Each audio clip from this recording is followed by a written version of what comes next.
Barrister Suman আর আমাদের মাঝে নেই। ব্যারিস্টার সুমনের কি হলো? আপনারা কি জানেন কি জানেন না? জানতে হলে পুরো ভিডিওটি দেখুন। ভিডিওতে বিস্তারিত আছে।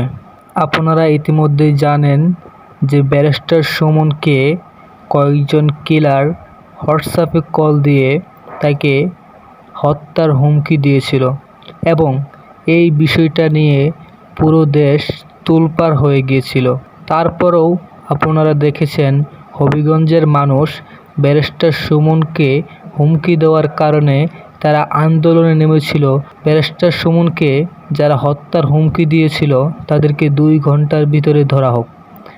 তারপরেও ব্যারিস্টার সুমনকে যারা হত্যার হুমকি দিয়েছিল এই বিষয়টি ব্যারিস্টার সুমন সংসদে গিয়ে মাননীয় প্রধানমন্ত্রী শেখ হাসিনার কাছে তুলে ধরেছেন।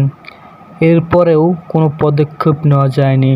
আপনারা জানেন যে ব্যারিস্টার সুমন একজন ভালো লোক। তিনি সিলেটের হবিগঞ্জের এমপি এবং এর আগেও যখন সিলেটে বিপদ ছিল, যখন বন্যা ছিল, তখনও কিন্তু ব্যারিস্টার সুমন সিলেটের মানুষের পাশে দাঁড়িয়েছিলেন এবং সিলেটের মানুষও ব্যারিস্টার সুমনকে পাশ করে দেখিয়ে দিয়েছেন যে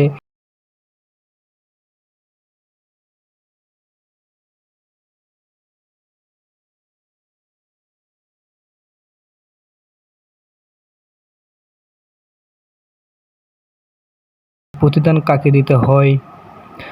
তারপরে ব্যারিস্টার সুমন নির্বাচনে পাশ হওয়ার পরে যেভাবে মানুষের পোল খুলছে এবং যেভাবে দুর্নীতির দমন করছে এবং দুর্নীতিকে মানুষের সামনে তুলে ধরছে, এই করার কারণে ব্যারিস্টার সুমনের শত্রু আরও বেড়ে গেছে এবং ওদের মধ্যে হয়তোবা কেউ ব্যারিস্টার সুমনকে মেরে ফেলতে যাচ্ছে যাতে দুর্নীতিগুলো বাহির না হয়।